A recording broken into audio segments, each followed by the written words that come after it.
नमस्कार प्यारे बच्चों, मैं पुनीता रावत, श्री भगवती प्रसाद कन्या महाविद्यालय गोरखपुर। बच्चों, नागरिक शास्त्र की कक्षा में आपका स्वागत है। आज हम नागरिक शास्त्र के खंड 2 स्वतंत्र भारत में राजनीति के अध्याय 1 राष्ट्र निर्माण की चुनौतियों के बारे में पढ़ेंगे।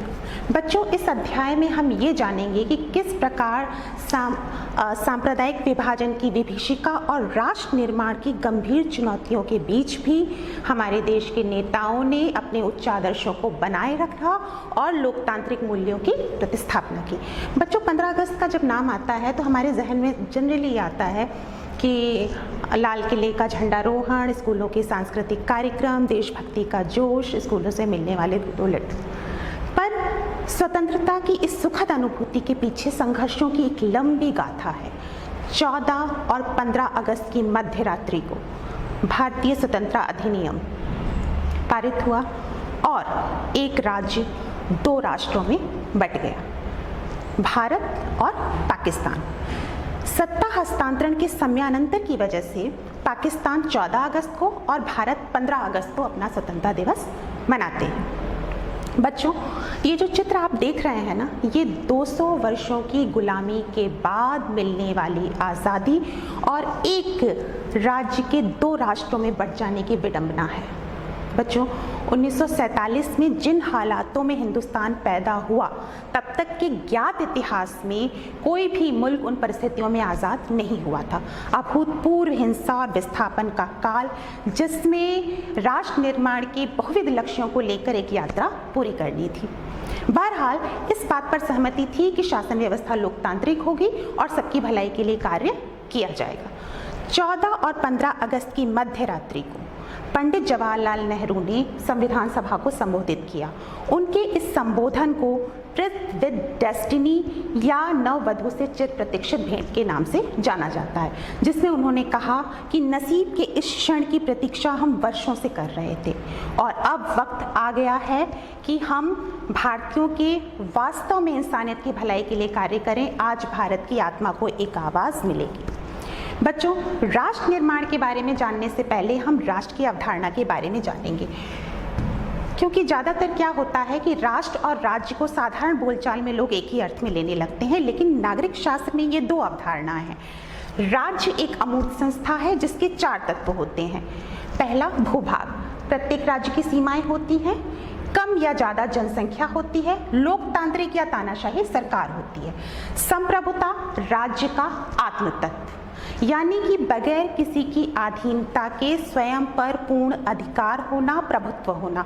और यही कारण है कि 1947 के पहले भारत को पूर्ण राज्य का दर्जा प्राप्त नहीं था। राष्ट्र एक आध्यात्मिक विचार है जो राज्य के लोगों को एकीकृत करता है, एकता के सूत्र में बांधता है, जो सामान्य आकांक्षाएं, इतिहास, भौगोलिक एकता, संस्कृति, भाषाओं के आधार पर बना होता है, जो लोगों को एकता के सूत्र में बांधता है और राष्ट्र को एक आगे की तरफ अग्रसर करता है। बच्चों, भारत में राष्ट्र निर्माण को लेकर 3 चुनौतियां थी।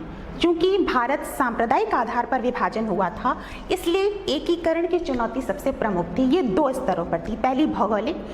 एक तो 11 वो प्रांत जो सीधे ब्रिटिशों के अधीन थे और दूसरे 565 देशी रियासतें, जिनमें से बहुत सौ के मन में अपने स्वतंत्र अस्तित्व की कल्पनाएं हिलोरे लेने लगी थी। और दूसरा था भाषाई, धार्मिक, जातिगत आधार पर बटे हुए देश में एक के आलोक में एकता और अखंडता को स्थापित कर। इसके लिए हमने पंथ निरपेक्षता को अपनाया, संघात्मक शासन व्यवस्था को अपनाया और क्षेत्रीय संतुलन के नीति पर अमल किया। दूसरा था कि किस प्रकार जातिगत, भाषाई, धार्मिक विभिन्नताओं से बटे समाज में लोकतंत्र को सशक्त और सतत किया जाए। ये चिंता निराधार नहीं थी, क्योंकि उसी समय बहुत से नवस्वतंत्र देशों में लोकतांत्रिक शासन की जगह बहुत जल्दी तानाशाही सरकारों ने ले लिया। लेकिन हमारे भारतीय स्वतंत्रता संग्राम की गहरी प्रतिबद्धता लोकतंत्र से थी और भारतीय राजनेता राजनीति को एक समस्या नहीं बल्कि एक समाधान के रूप में देखते थे और उन्होंने इन विभिन्नताओं का समाधान लोकतंत्र में ढूंढा और भारत को संपूर्ण प्रभुत्व संपन्न समाजवादी पंथ निरपेक्ष लोकतांत्रिक गणराज्य घोषित किया गया। तीसरा था सामाजिक आर्थिक न्याय व विकास की चुनौतियां। बच्चों, उस वक्त भारत खाद्यान्न की कमी, पूंजी की कमी, संसाधनों की कमी, बढ़ती बेरोजगारी, बढ़ती जनसंख्या, बहुत सारी आर्थिक समस्याओं से घिरा हुआ था। और कोई भी समाज तभी स्थिर रह सकता है जब उसमें अमानुषिक आर्थिक असमानताओं को कम किया जाए। इसके लिए भारत में लोक कल्याणकारी राज्य की अवधारणा को अपनाया गया। लोक कल्याणकारी अर्थात वो सरकार जो सबके लिए लोगों का कल्याण करेगी, और साथ में नीति निर्देशक तत्वों के आदर्श को प्रस्तुत किया गया और सरकारों से ये अपेक्षा की गई कि वो सभी की भलाई के लिए कानून बनाएंगी और कार्य करेंगी।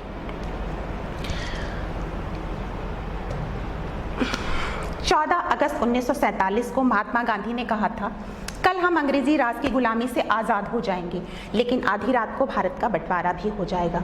यानी कि कल का दिन हमारे लिए खुशी का भी होगा और गम का भी। बच्चों, भारत और पाकिस्तान के विभाजन को गांधी जी ने कभी भी सैद्धांतिक रूप से स्वीकार नहीं किया। उनका कहना था कि इस राज्य के 2 टुकड़े उनकी लाश पर होंगे, लेकिन सांप्रदायिक विभाजन की विभीषिका के आगे उनको झुकना पड़ा। और इस विभाजन को देखकर, स्वतंत्रता के इस स्वरूप को देखकर प्रत्येक संवेदनशील व्यक्ति मर्माहत था। इसकी वानगी हमको फैज़ अहमद फैज़, जो दक्षिण एशिया के प्रमुख कवि थे और विभाजन के बाद पाकिस्तान में रहे, उनकी कविता के एक अंश में मिलता है। ये दाग दाग उजाला, ये शब गजीदा सहर, वो इंतज़ार था जिसका, ये वो सहर तो नहीं, ये वो सहर तो नहीं जिसकी आरज़ू लेकर चले थे यार कि मिल जाएगी कहीं ना कहीं। 2 राज्यों का बंटवारा नहीं हुआ था, इंसानियत का बंटवारा हो गया था, मानवता का बंटवारा हो गया था। इसका उदाहरण शहादत हसन मंटो की कहानी कसर-ए-नफ्सी के एक अंश में मिलता है। दंगाइयों ने चलती ट्रेन को रोक लिया, गैर मजहबी लोगों को खींच खींच कर निकाला, गोलियों और तलवार से मौत के घाट उतार दिया गया। बाकी यात्रियों को हलवा, फल और दूध दिया गया। आयोजकों के मुखिया ने कहा कि भाइयों बहनों, ट्रेन के आने की खबर देर से मिली, इसलिए हम आपका स्वागत उस पुरजोर तरीके से नहीं कर सके जैसा कि आप चाहते होंगे। आखिर भारत इस विभाजन के मुहाने पर पहुंचा कैसे? इसका सबसे बड़ा कारण था अंग्रेजों की फूट डालो और शासन करो की नीति। अंग्रेज जब 1600 में भारत आए और औरंगजेब के शासनकाल में ब्रिटिश ईस्ट इंडिया कंपनी ने व्यापार करने की अनुमति प्राप्त की, तो उस वक्त भारत के बहुत बड़े क्षेत्र पर मुगलों का अधिकार था। 1857 की क्रांति के बाद मुगलों के प्रभाव को कम करने के लिए ब्रिटिश सेवानिवृत्त अधिकारी ए.ओ. ह्यूम के नेतृत्व में 1885 में कांग्रेस की स्थापना की गई। 20वीं सदी में जब कांग्रेस में स्वाधीनता की अलख जगी, जिसका केंद्र बंगाल था, तो बंगाल को संप्रदाय के आधार पर विभाजित कर दिया गया, जबकि प्रशासनिक सुविधा को उसका आधार बताया गया। ब्रिटिश सहयोग से ही 1906 में मुस्लिम लीग की स्थापना हुई। ब्रिटिश हमेशा ये प्रचारित करते रहे कि मुस्लिम लीग मुस्लिमों का प्रतिनिधित्व करती है और कांग्रेस हिंदुओं का, जबकि गांधी जी जीवन भर हिंदू मुस्लिम एकता और अछूत पुनरुद्धार के लिए कार्य करते रहे। 1909 में केंद्रीय विधानमंडल में सांप्रदायिक आधार पर आरक्षण कर दिया गया। इसके अंतर्गत मुस्लिम बहुसंख्यक क्षेत्र में न केवल मुस्लिम उम्मीदवार खड़ा हो सकता था, बल्कि उसी संप्रदाय के लोगों को मतदान का भी अधिकार था। 1940 में लाहौर अधिवेशन ने जिन्ना ने द्विराष्ट्र सिद्धांत दिया। उनका कहना था कि हिंदू और मुस्लिम 2 कौम हैं, इनके हित अलग अलग हैं, इसके लिए इनके राष्ट्र अलग अलग होना चाहिए। पाकिस्तान की मांग को लेकर 1946 में प्रत्यक्ष कार्यवाही नाम का आंदोलन हुआ, जो हिंसक, विभत्स और भयावह होता चला गया। अंततः गांधी जी को झुकना पड़ा, सारी बाधाएं दूर हुई और भारत के विभाजन का मार्ग प्रशस्त हुआ।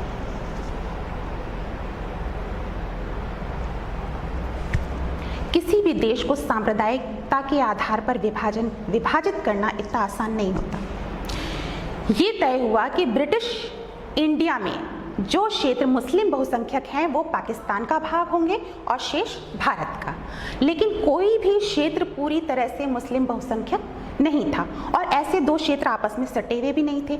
मसलन पंजाब का पश्चिमी भाग मुस्लिम बहुसंख्यक था तो बंगाल का पूर्वी भाग, और इस आधार पर जब पाकिस्तान का विभाजन किया तो पाकिस्तान के दो भाग हो गए, पश्चिमी पाकिस्तान और पूर्वी पाकिस्तान। बीच में भारत का क्षेत्र विस्तृत था। 1971 में जब पूर्वी पाकिस्तान स्वतंत्र होकर बांग्लादेश बन गया तो जिन्ना के द्विराष्ट्र सिद्धांत अपने आप धराशायी हो गए। दूसरी समस्या ये थी कि कई स्थानों पर मुस्लिम बहुसंख्यक क्षेत्र पाकिस्तान में मिलने के इच्छुक नहीं थे। मसलन पाकिस्तान की उत्तरी पश्चिमी सीमा प्रांत, जिसके नेता खान अब्दुल गफ्फार खान थे, वो जिन्ना के द्विराष्ट्र सिद्धांत के विरोधी थे, लेकिन उनकी इच्छा के विरुद्ध उस क्षेत्र को पाकिस्तान में मिला लिया गया। वो सीमांत गांधी कहलाए और बाद में भारतीय सरकार द्वारा उनको भारत रत्न से सम्मानित किया गया। तीसरी समस्या ये थी कि बंगाल और पंजाब के बहुत से क्षेत्र ऐसे थे जहां पर दोनों समुदायों की आबादी थी और 14 और 15 अगस्त की मध्य रात्रि तक ये तय नहीं हो पाया था कि इन क्षेत्रों का बंटवारा निचले प्रशासनिक हलकों के आधार पर किया जाए या जिला स्तर पर। यानी कि आज़ादी के दिन तक लोगों को ये पता नहीं था कि वो भारत में है कि पाकिस्तान में।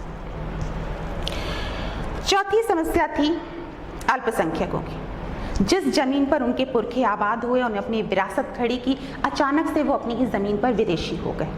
विभाजन की खबर फैलते ही सीमा के दोनों तरफ अल्पसंख्यकों पर हिंसक हमले होने लगे। पहले नेताओं ने सोचा कि ये छिटपुट घटनाएं हैं, कुछ दिनों बाद समाप्त हो जाएगी, लेकिन ये भयावह और हिंसक होते गए। लोगों को अपना घर बार छोड़ना पड़ा। कई बार तो उनको ये फैसला चंद घंटों की मोहलत में लेना पड़ा।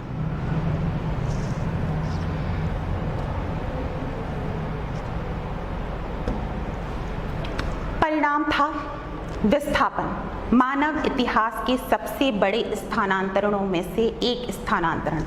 80 लाख लोगों ने अपना घर बार छोड़ा। ट्रेन में, बसों में, ट्रकों में जैसे ठुस-ठुसाकर लोग चल दिए। ज़्यादातर लोगों ने अपनी पैदल यात्राएं की और इस यात्रा में उन्हें हत्या, चोरी, डकैती, महिलाओं पर अत्याचार, न जाने कितनी अमानुषिक घटनाओं का सामना करना पड़ा। हजारों महिलाओं को अगवा किया गया, जबरन शादी की गई, उनका धर्मांतरण करवाया गया। हजारों बच्चे अपने परिजनों से बिछड़ गए। कुछ परिवारों ने अपनी इज्जत बचाने के नाम पर अपनी ही बहू बेटियों को मार डाला। जो लोग किसी तरह सीमा पार करके पहुंचे, उनके लिए आज़ादी का मतलब था महीनों सालों शरणार्थी कैंपों में रहना।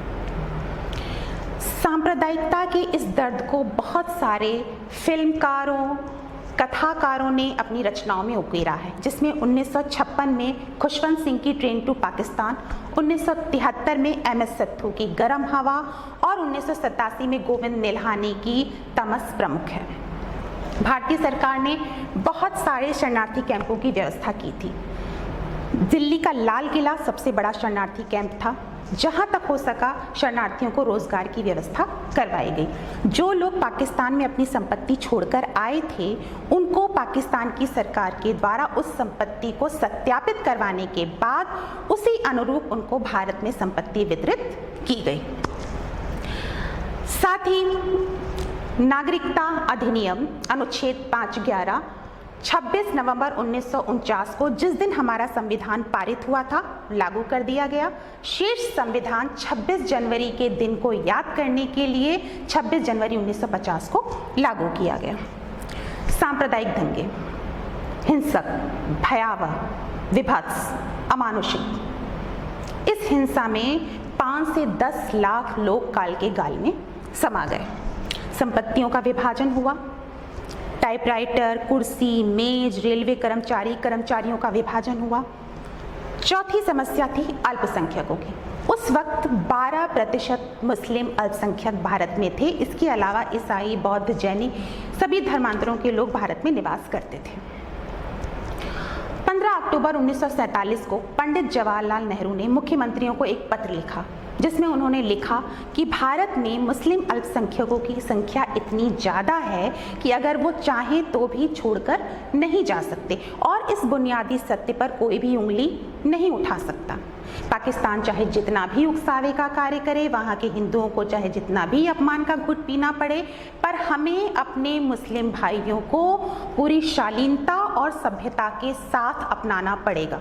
उनको राजनीतिक अधिकार देना पड़ेगा, सामाजिक संरक्षण देना पड़ेगा। अगर हम ऐसा नहीं कर सके तो ये नासूर बन जाएगा, पूरी व्यवस्था में फैल जाएगा और तबाह कर देगा। भारत ने धर्मनिरपेक्षता को अपनाया, सभी को समान राजनीतिक और सामाजिक अधिकार दिए। पाकिस्तान ने अपने आप को मुस्लिम राष्ट्र घोषित किया और वहां के हिंदू अपने आप द्वितीय स्तर के नागरिक हो गए।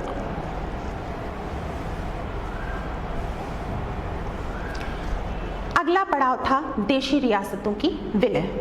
ब्रिटिश शासन में दो प्रकार के क्षेत्र थे। एक तो 11 वो प्रांत जो सीधे ब्रिटिश सरकार के अधीन थे।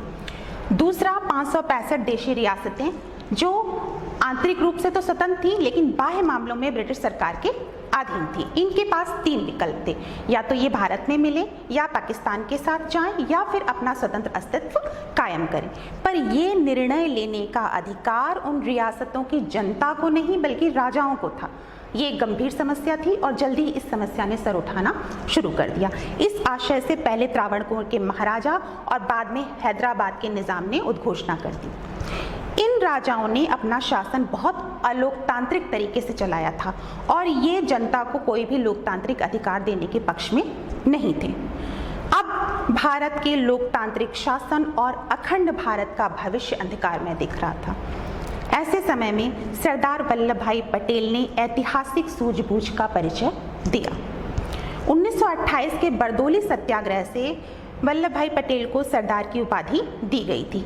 अंतरिम सरकार में वो उप प्रधानमंत्री थे और स्वतंत्र भारत की पहली निर्वाचित सरकार में वो गृह मंत्री थे। इस एकीकरण की वजह से उन्हें लौह पुरुष की संज्ञा दी गई और भारत का बिस्मार्क कहा गया। पटेल जी ने बहुत बड़ी बड़ी पार्टियों का आयोजन किया, देशी राजाओं को बुलाया और उनके अहम को संतुष्ट करते हुए उन्हें ये समझाने का प्रयास किया कि उनकी आंतरिक रुतबा और रसूख बरकरार रहेगा, उनको सालाना पेपर्स दिए जाएंगे। आप इसको इस कार्टून के माध्यम से देख सकते हैं। ये कृशकाय व्यक्ति जनता है जिस पर महाराजा बैठे हुए हैं विदेशी मामले, प्रतिरक्षा और संचार लेकर। पटेल जी कहते हैं, नाना उठिए मत महाराज, मुझे बस ये दे दीजिए, मेरा काम हो जाएगा। साथ ही भारतीय सरकार ने लचीला रुख अपनाया और कुछ इलाकों को आंतरिक स्वायत्तता देने का मन बनाया, जैसे जम्मू कश्मीर के मामले में हुआ। साथ ही स्थानीय विभिन्नताओं को सम्मान देने का आश्वासन दिया गया और स्थानीय मामलों को सुलझाने का प्रयास किया गया। इस सूझबूझ से ज़्यादातर देशी रजवाड़ों ने 15 अगस्त 1947 के पहले भारतीय संघ के विलय पत्र इंस्ट्रूमेंट ऑफ एक्सेशन पर हस्ताक्षर कर दिए। लेकिन 4 रियासतें ऐसी थी जिनके विलय में कठिनाई आई थी: जम्मू कश्मीर, जूनागढ़, हैदराबाद और मणिपुर। इस अध्याय में हम हैदराबाद और मणिपुर के बारे में पढ़ेंगे। हैदराबाद एक बड़ी रियासत थी जिसकी चारों तरफ की सीमाएं भारतीय क्षेत्र से घिरी हुई थी। वहाँ का शासक निजाम वो विश्व के सबसे अमीर व्यक्तियों में शुमार होता था और वो हैदराबाद का स्वतंत्र अस्तित्व चाहता था।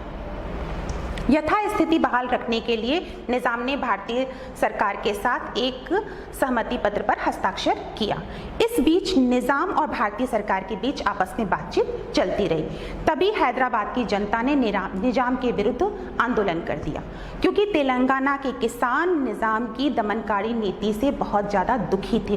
औरतों ने इस आंदोलन में बढ़ चढ़कर हिस्सा लिया, क्योंकि निजाम की जुल्मकारी नीति से सबसे ज़्यादा प्रताड़ित महिलाएं हुई थी। इस आंदोलन का नेतृत्व हैदराबाद कांग्रेस और कम्युनिस्ट पार्टी ने किया। निजाम ने इस आंदोलन को रोकने के लिए अर्धसैनिक टुकड़ी भेजी, जिसे रजाकार कहा जाता था। ये रजाकार अव्वल दर्जे के सांप्रदायिक और अत्याचारी थे। इन्होंने एक विशेष वर्ग को निशाना बनाया और हत्या, डकैती और महिलाओं के अत्याचार पर उतारू हो गए। सितंबर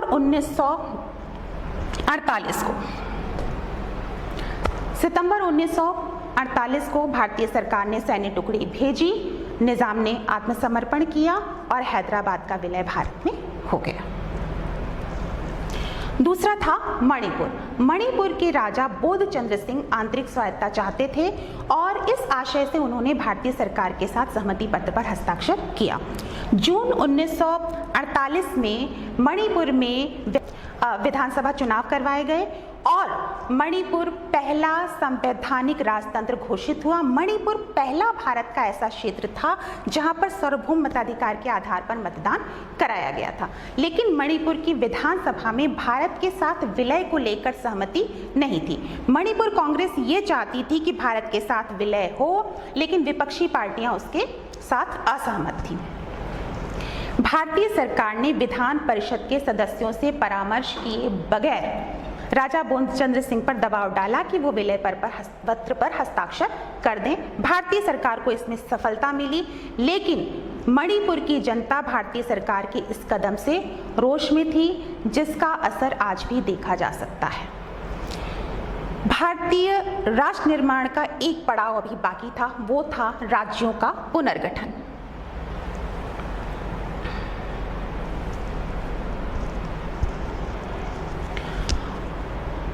नागपुर अधिवेशन 1920 में कांग्रेस ने इस सिद्धांत को सहमति दी थी कि राज्यों का पुनर्गठन भाषाई आधार पर होगा, लेकिन स्वतंत्रता और विभाजन के बाद परिस्थितियां बदली और कांग्रेस के नेताओं को ये लगा कि अगर भाषा के आधार पर राज्यों का पुनर्गठन हुआ तो भारत की एकता को खतरा हो सकता है, अव्यवस्था फैल सकती है, साथ ही आर्थिक और सामाजिक मुद्दों से ध्यान भटक सकता है।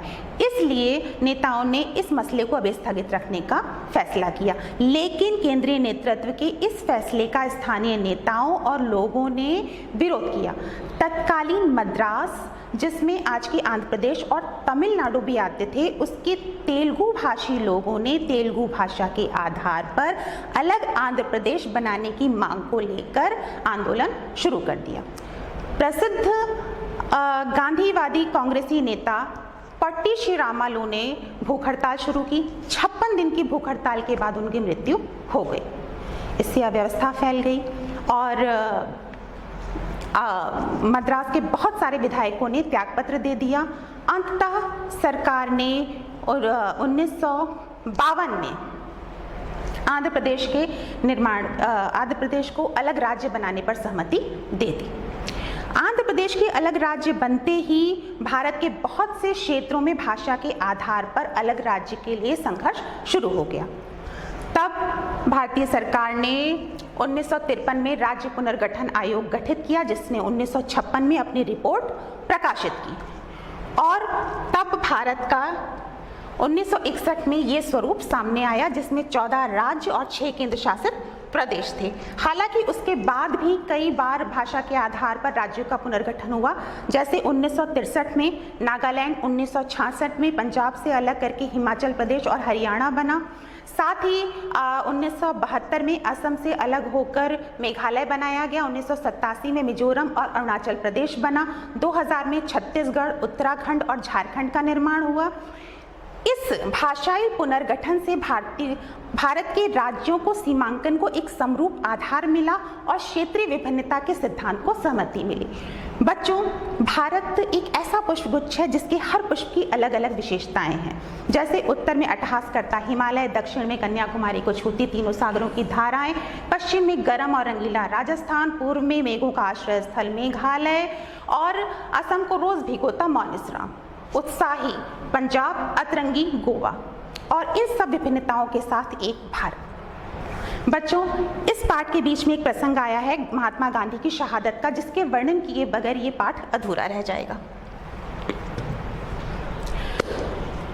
स्वतंत्रता के किसी भी कार्यक्रम में गांधी जी ने भाग नहीं लिया। वो कलकत्ता के नोआखली में डेरा डाले रहे। उनका मन बहुत दुखी था। जिस अहिंसा और सत्याग्रह के लिए उन्होंने जीवन भर संघर्ष किया था, ये सिद्धांत उनके देशवासियों को एकता के सूत्र में पिरोने में नाकामयाब सिद्ध हो रहे थे।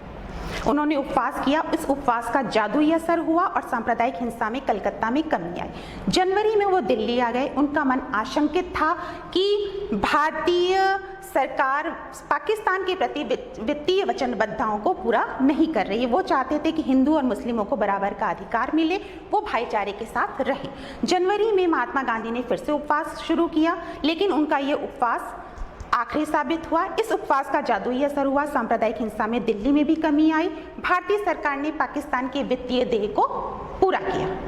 लेकिन दोनों संप्रदायों के अतिवादी लोग गांधी जी के इस प्रयास को शंका की नजर से देख रहे थे। कुछ अतिवादी संगठन तो इतने ज्यादा नाराज थे कि उन्होंने गांधी जी की हत्या का प्रयास किया, लेकिन गांधी जी ने सशस्त्र सुरक्षा लेने से मना कर दिया।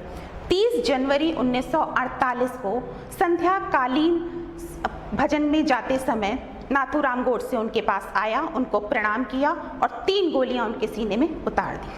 हे राम, हे राम, हे राम कहते हुए अहिंसा के पुजारी की आत्मा का देहावसान हो गया और उसके विचार उन्मुक्त होकर पूरे विश्व में व्याप्त हो गए, जो आज भी हर हिंसक समस्या का अंतिम समाधान लेकर प्रासंगिकता के साथ खड़े हैं। इसका महत्व हम इस बात से समझ सकते हैं, आइंस्टीन ने कहा था कि आगे आने वाली पीढ़ियां शायद ही इस बात पर विश्वास कर पाएं कि हाड़ मांस का ऐसा भी कोई इंसान इस पृथ्वी पर हुआ था।